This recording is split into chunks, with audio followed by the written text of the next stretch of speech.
Anak stres yang lindas ayahnya di Pedusunan, Pariaman Timur, Kota Pariaman, Sumatera Barat, hingga meninggal dunia sudah berulang kali mengamuk, Rabu, 16 April 2025. Keterangan masyarakat setempat, anak tersebut sudah berulang kali mengamuk dengan menyakiti ayahnya. Berbeda dari sebelumnya, kali ini si anak mengamuk hingga membunuh ayahnya. Selain si ayah, anak juga membuat satu orang pengendara harus menjalani perawatan di rumah sakit. Warga setempat Fajri Faisal mengatakan, anak tersebut sudah berulang kali ditenangkan oleh masyarakat saat mengamuk. Kadang anak ini menyakiti ayahnya, pernah juga lari di jalan tanpa busana dan banyak lainnya, ujar Fajri.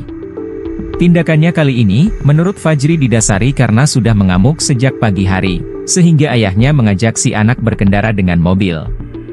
Sesampai di lokasi ayahnya meninggal, si anak menyuruh ayahnya turun dengan paksaan. Setelah ayahnya turun, si anak terus membawa mobil dengan kecepatan tinggi, bolak-balik di sekitar lokasi ayahnya meninggal. Selama bolak-balik di anak sempat menabrak kendaraan roda 2 yang sedang parkir dan satu pengendara yang sedang melintas.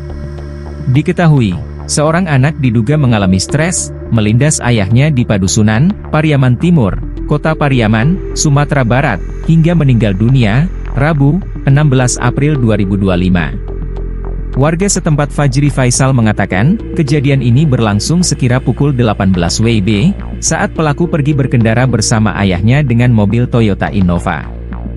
Sesampai di lokasi kejadian, ayah dari anak tersebut turun untuk bersantai.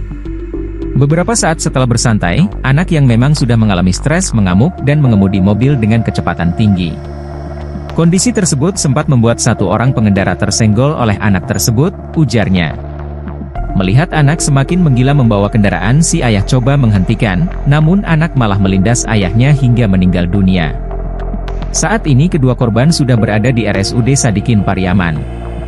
Ayah si anak dinyatakan meninggal dunia sementara satu korban lainnya masih dalam perawatan.